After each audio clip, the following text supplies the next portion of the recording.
I was asked this question many times.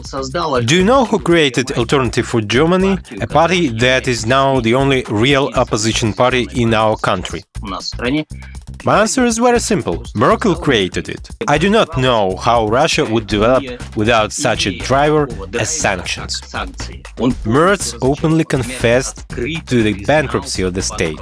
At the same time, he openly stated that they are working on a plan to allocate 140 billion to Ukraine. I was in Brazil and I heard a dialect behind me on the street, the old German dialect that my grandmother used. I turned around and asked, "Who are you guys?" And they said, "Alemanos del Volga."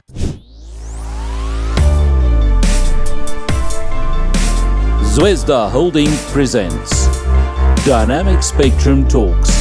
Now.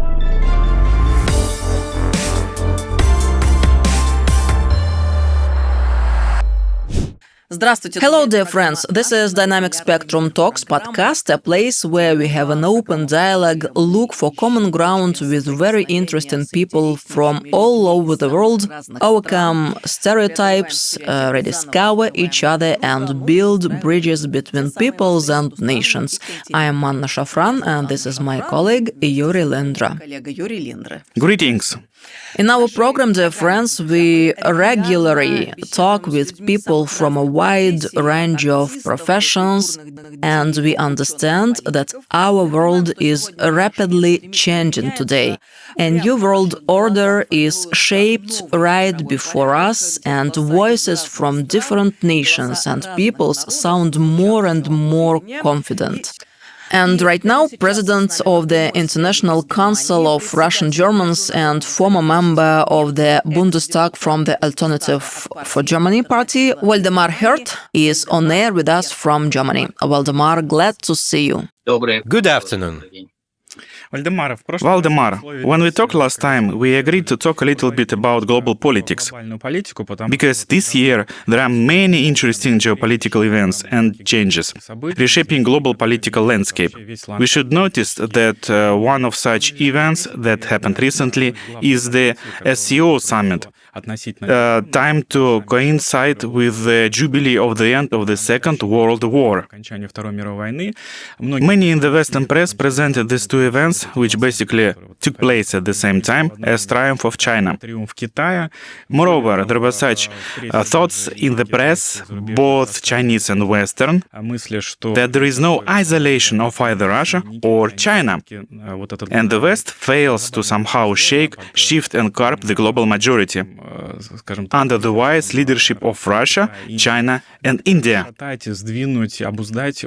Moreover, supporting this narrative, Chinese propaganda and the Chinese mainstream media have stated that Donald Trump and the United States actually deserve a certain kind of reward. Let me quote. Trump is called which means helping to build a stronger China. It turns out that the line taken in previous years to contain China and Russia does not just fail to bring desirable results, but even lead to the opposite ones. In addition, the G20 summit will be held in autumn, and it will take place in the country of Global South, South Africa. In other words, the Global South intercepts the international agenda, becoming a new center of force and attractor of the entire world community attention. So, the plans of the West have not stood the test of time. And what do you think about it, Waldemar? Could they stand this test at all? This is such a historical period of seizing power in the world and capitalizing on it. The colonial policy, which in general is inherent in capitalism. But in its form, the United States supports. Capitalism has outlived itself and now stands on the verge of change, and this cannot be avoided. What you are saying about every action generates a reaction. I was asked this question many times. Do you know who created Alternative for Germany, a party that is now the only real opposition party in our country? My answer is very simple. Merkel created it. She once said that we have no alternative, that we should follow in the footsteps of the American political establishment. Well, someone stood up and said, no, we have an alternative. As a result, the Alternative for Germany party was born. Western countries try and put pressure on Russia, but this pressure generates new methods of economic development. I do not know how Russia would develop without such a driver as sanctions. It would be very hard. Western companies would completely seize the initiative and trample down less technologically advanced enterprises. Now the opposite is happening. In general, the European economy is in sanctions and recession, while the economy of the Russian Federation is showing stable growth. And I am sure that as soon as the entire system of banking instruments and regulation mechanisms is aligned, Russia will have huge growth potential. The same cannot be said about Germany, as well as about the whole Europe, since there are no such messages there. The same applies to China. No matter how much pressure they put on China, it will only get stronger. China also restructured its foreign and domestic policy under the pressure of a dying hegemon and a dying world order in which only this hegemon dictates the terms. And we see that China is fully prepared for these processes. They provide themselves with everything. They entered the market, and no one can stop them in the economy anymore. Their military power is also growing. I think we are at the pivotal moment. Now a new world is being built, in which multipolarity is already an immutable fact. Now it is only necessary to restore the conditions of good neighborly relations within the framework of equal multipolar state structures. That's what needs to be done now. Valdemar, when do you think the West will reach the acceptance stage? When will they abandon their power policy to reverse the inevitable trends that we have seen in recent years and finally realize that the world has become multipolar and they cannot dictate their will alone? I think they have already realized it. So far, everything is moving by inertia. But what I see now in the policy of the United States towards Germany, for example, recently they increased customs tariffs on medicines by 100%, thereby completely killing all the pharmaceuticals that exist in Germany. And exception was made only for those who will open their businesses in America. This already suggests that all the talk about protecting universal human values has been thrown overboard. Like a drowning man clutching at straws, now the US economy, realizing that it is losing its leadership, is simply scooping up everything it can, like a hamster. It drags everything into its hole. This is not a sign of global leadership. Global leadership looks completely different. When they had bases all over the world, they solved any issue, if not through diplomacy, then through military force. Now they realize that they can't do that. And they moved on to another phase, which is what Trump was talking about. America first, everything for themselves, regardless of whether you are a European partner or not. They don't have partners, they have personal interests. Gas is 4 times more expensive than in Russia. But you have to buy, because otherwise we'll impose duties on everyone. This is a new tool with which they are simply trying to build an economically stable foundation for themselves. And this means that they have already joined the ranks of multipolarity. They no longer pretend to solve issues in the role of a global policeman, as they used to. But in conditions of multipolarity, they chose the old method, the method of financial, possibly political and possibly military pressure, in order to at least defend their interests and not to play off the world policeman. Waldemar, to continue the topic of politics, I would like to discuss the events that take place in Germany now.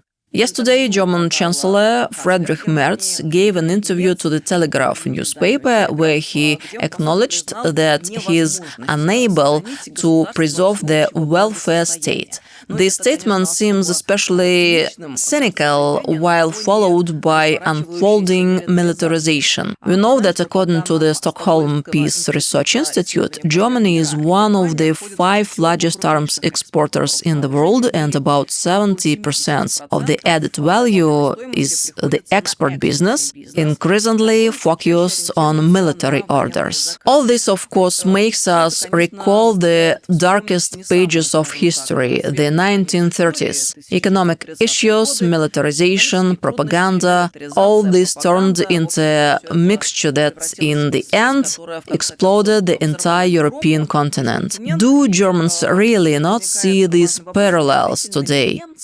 Are the German people ready to think about where their authorities lead them under the slogans of democracy and European values? I agree that no one has changed the pattern. Now we can see that the same thing that happened back in 1933 is being repeated one-on-one. If it worked once, then why change anything? And now people have started to see it. This can be seen by the percentage increase in supporters of the Alternative for Germany party.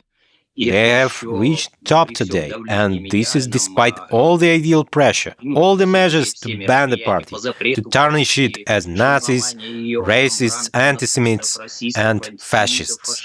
Despite this, our party is still becoming the most popular, and the remaining electorate, which still had some hope for new elections, is now completely disappointed. Merz openly confessed to the bankruptcy of the state. Subsidies for the gas and electricity are decreasing. Everything that Merz promised in the election campaign, he violated without fulfilling anything. At the same time, he openly stated that they are working on a plan to allocate 140 billion to Ukraine. It's shocking. Many people cannot believe their ears listening to it. Do not understand, they do not want to understand what he's saying. Pensioners collect bottles to make it to the end of the month. And these are pensioners who have been building the welfare of this country with hard work for 45 years. And on the other hand, we have Chancellor who bought his seat, who was not elected. It's hard to call him elected because he bought himself a chair with $1 billion loan. So this Chancellor promises to give 140 billion to Ukraine and then return them when Russia starts paying reparations to Ukraine. They say that Ukraine will return part of this money to Germany. Such nonsense that no one believes anymore. I think Germany is on the verge of major social cataclysms. And cataclysms, of course, entail political changes. It is not for nothing that they have already begun to use physical destruction. 7 candidates for deputies of the Land Council mysteriously died right before the elections. But that's exactly what we wanted to clarify. On the eve of the elections in Germany, candidates suddenly began to die one after another. Most importantly, from one party, Alternative for Germany. Yes, from the same party. It's impossible to justify this statistically in any way. It cannot be. But there are no investigations either, and there have been none. Everyone is talking about natural... how should I put it? Natural death. Natural death, yeah. But in fact, we know that a poisoning technique was used here. It was tested by 2 young men on the leader of the party, Tino Hrupala. They came up to him after the rally, asked him to take a picture, and hugged his shoulder. He felt a stab in his shoulder, but they immediately moved away. Judging by the accent, they were most likely Ukrainians. They walked away and waited, watched, and smiled until he felt sick. They took him to the hospital, cut out an inch of his skin, and said there was nothing wrong. And there was no substance there. Then why did they make this operation? Just to avoid investigating this case. And I am sure that these accidents of death were organized by the services with the help of such means, which are now sufficient in the world to physically eliminate dissenters. And I am very sad that the German political elite did not react in any way. Just like the murder of Charlie Kirk. And some even reacted positively,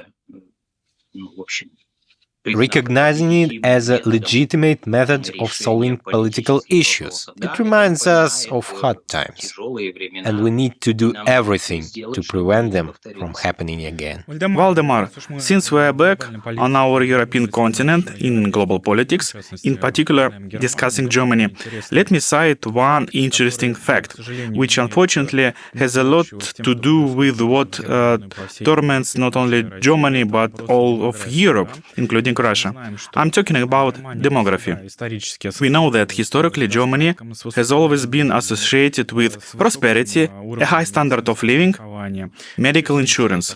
In general, this is one of the countries where people would like to live earlier, because since the mid-20th century, the level of social security and the quality of life in Germany has become considered one of the highest in the world. But what do we saw from year 2000 to 2010? The reproduction index was 1.57. The value is already below the level when the people can maintain their numbers and reproduce. To put it bluntly, we can see that this is a long-standing trend, but the situation is getting worse from year to year. In 2022, the reproduction index fell to 1.46, which is less than 1.5 children per 2 Germans or per family. In 2023, these numbers hit the lowest level in the entire modern German history, 1.38. But we know that the total population of Germany is not decreasing. It tends to increase and constantly grow. It happens due to the fact that the new future citizens of Germany and the European Union are coming, and they are not always coming from trustworthy countries. This solution to the demographic problem through population replacement is causing heated discussions. We face the same problem in Russia as well. Fortunately, things here are not as acute as they have already become in Europe. But, nevertheless, Germany is a country with one of the highest standards of living, with the highest level of comfort in Europe. And people there still don't want to have children. What are the reasons? Because Germany's policy is anti-family. And when I spoke in the Bundestag, in discussions and debates on this topic, half of the Bundestag put their finger down and hooted that I was wrong. In fact,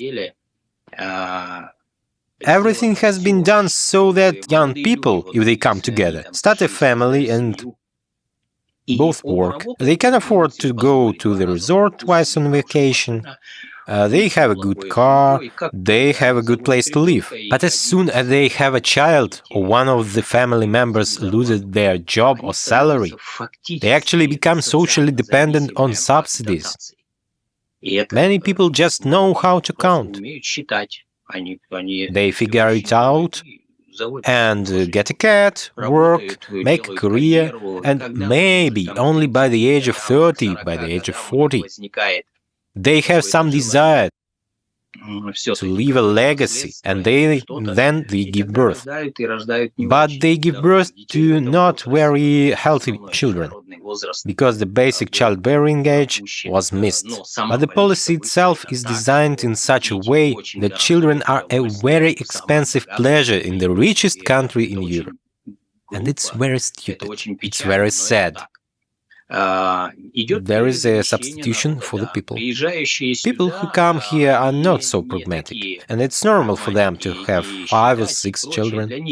Because even though the child benefit does not allow the child to go to the gym, to the sports section, it does not give them any development except to leave them at home, but these children's advantages and savings on food, coupled with a small part-time job, allow them to live very well compared to the countries from which they came, especially if they brought 2 or 3 wives with them. I even remember a film where one migrant demonstrated that the state had given him a house and a separate room for each wife. And when the question was asked, "Do you go to work?"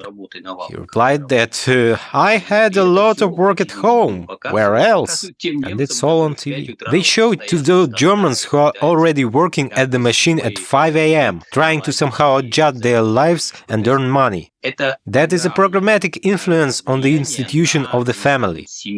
Thank God, in Russia I see that people still have faith. The influence of this gender ideology, which also affects demographics, has a very strong effect on Germans and limits them.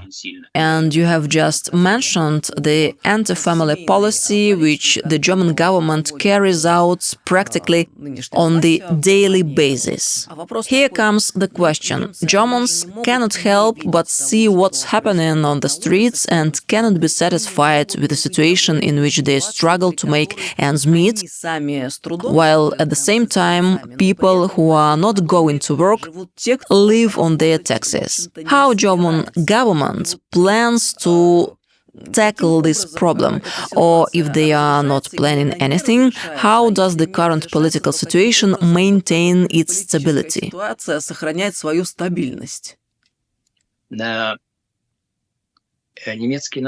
After the war, the German people, as a result of the American strategic and educational doctrine, were driven into such a sense of collective guilt. By the way, this did not happen in the East. I talked to them, and they didn't have such doctrine. They were not touched at this level.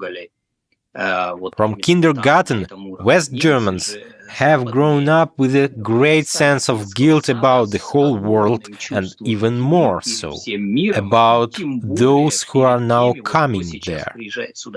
I've seen people who come there and have 3 wives and 6 children from each of them, and I don't offend them. But already in this statement they will find signs of racism. I know for sure that if this interview had been in German, it would definitely have come out somewhere in the newspaper that Waldemar Heard have shown himself as a racist, and poor people who came, no, not all of them. Those who work, they are unhappy too, with those who just came here to live a better life. And those who don't work are making this country poorer and worse. Therefore, the local population is afraid to talk about it. They're just afraid, and they talk about it in whispers to each other. But when someone starts talking about it loudly, they are immediately branded with all the possible narratives that I told you about. Therefore, these people are very easy to manage, no matter how many people are brought here. Now, unfortunate refugees, athletic guys 25, 35 years old, who can be seen jogging in the morning, are being flown in from Afghanistan. They bring in those guys who will blow up this country with one call. As soon as they are removed from the allowance, no one will be able to stop them. There are more than 20 million of them here already. And it's clear that all the city centers are occupied, bandit clans and so on. They already control the entire cities, and neither the police nor the army even interfere there. Therefore, I think they deliberately eliminate the indigenous population by importing another population, all in order to create chaos, in which it will be possible to earn even more money. It's the same as after the war. The Americans gave them loans, and the Germans are still repaying them. Most likely, the same thing is being prepared now. Waldemar, now I suggest we move away from the topic of geopolitics a little and return to what's going on in Russia. During our last conversation, you mentioned a project Ethnomir. This is actually a very interesting project, a kind of ethnographic museum park. This complex often hosts various events that reveal the cultures of the peoples of Russia. At the end of the summer, with support of Ethnomir, ethnocultural meetings were held in Omsk. Children and teenagers with German roots attended this event. The participants were divided into two teams named after the first settlements of Russian Germans, Sarepta and Nizhnya Dobrinka. During the week, the children immersed in various aspects of the life of Russian Germans: art, cuisine, daily life, healthcare. This format is not just educational, but also unifying by its nature. It gives children the opportunity to feel like a part of a big, significant story. Tell us, please, how often are such events held and such initiatives implemented? Do you see a keen interest in them from young Russian Germans and their parents? After all, you have previously mentioned that there are lots of Russian Germans who are moving from Europe back to Russia. Yes, of course, such events are taking place, and it's great. Because by all indications, Russian Germans are not an ethnic group, but a people. It has its own culture, its own language, its own territory, its own administration. They were the same people as the Chechen people, the Tatar people. And there was such a people in Russia, the Russian Germans, that unfortunately now has no territorial integrity. It was never possible to restore it after the war. And it affects culture and language very much. What is happening is an assimilation, a dissolution of these people among other peoples with whom we live.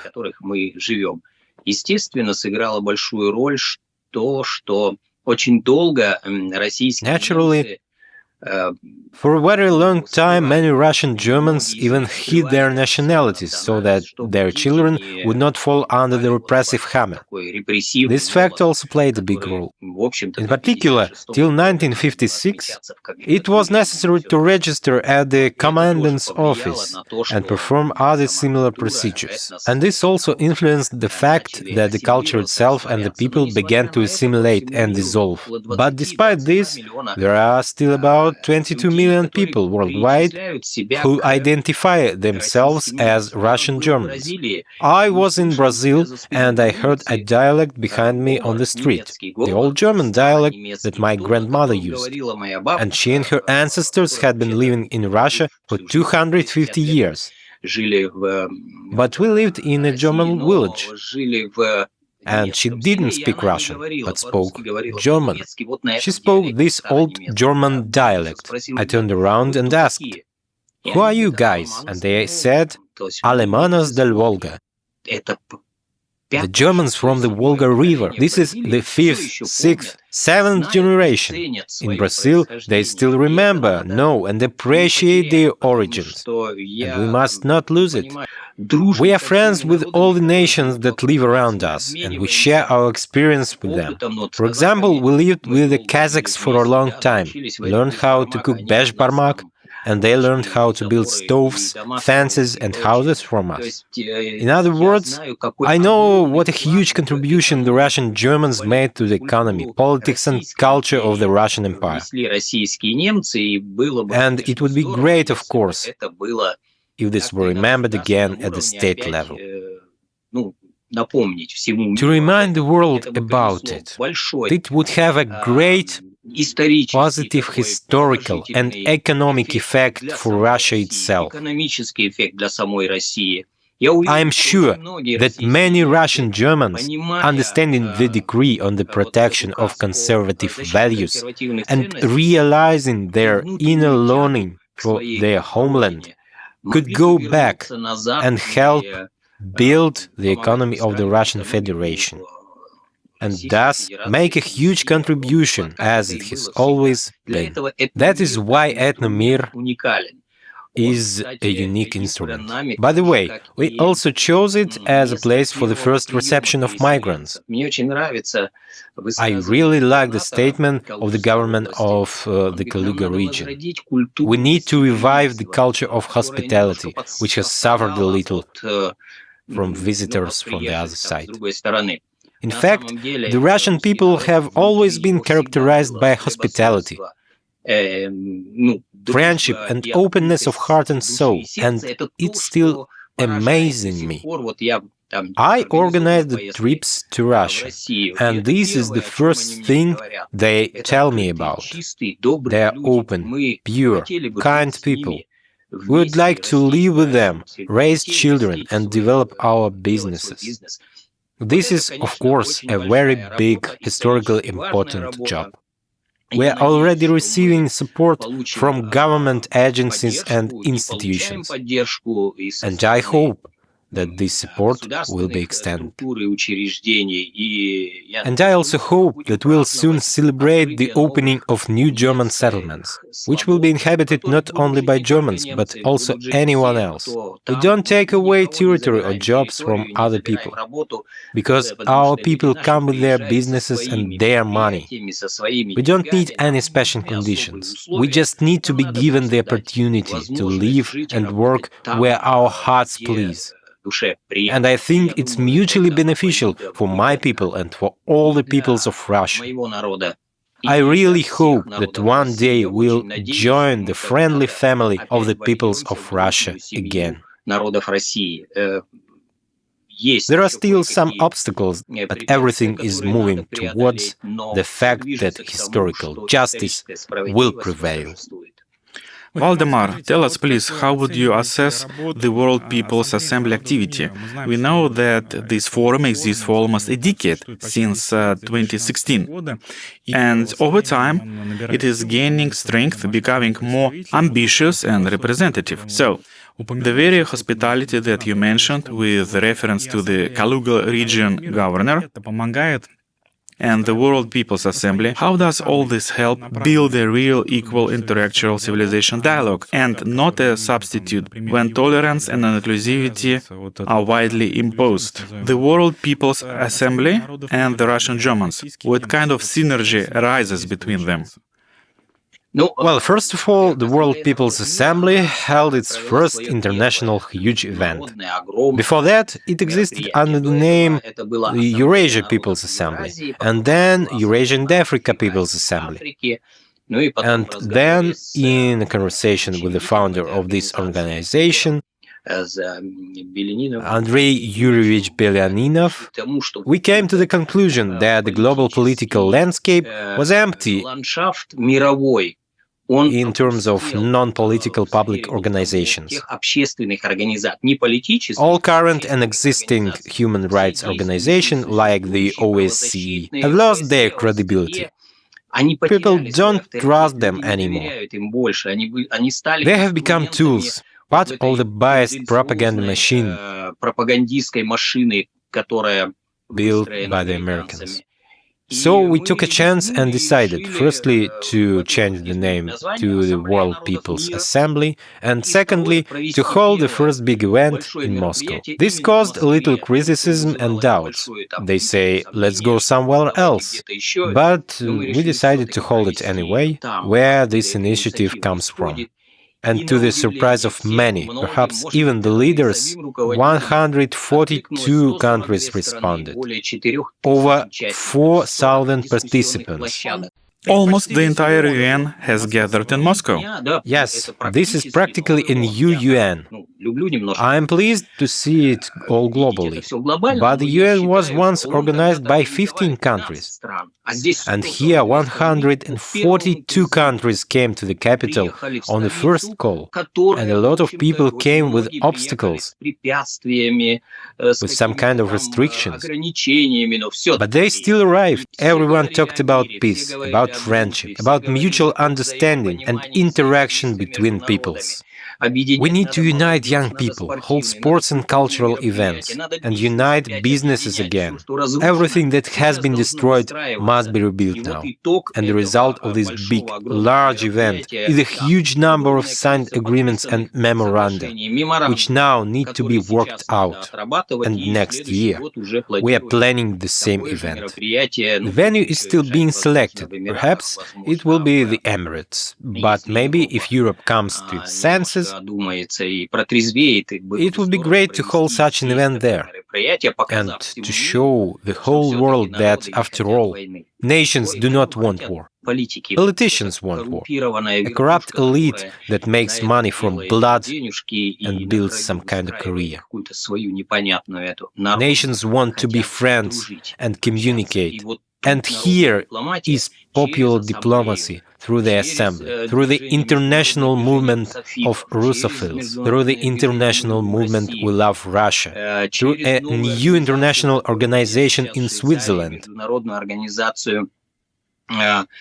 alliance of conservative forces and religious freedoms. It turns out that the force of action is equal to the force of reaction. There is no other way. If there is a destructive process, then a creative process will begin on the other side. And this is what, in general, makes us forge ahead. Waldemar, we wish you great and comprehensive success in this big, serious and important matter. May God help you. Thank you very much for your time to contact us from Germany. Waldemar Hert, President of the International Council of Russian Germans and former member of the Bundestag from the Alternative for Germany party, was with us today. Goodbye.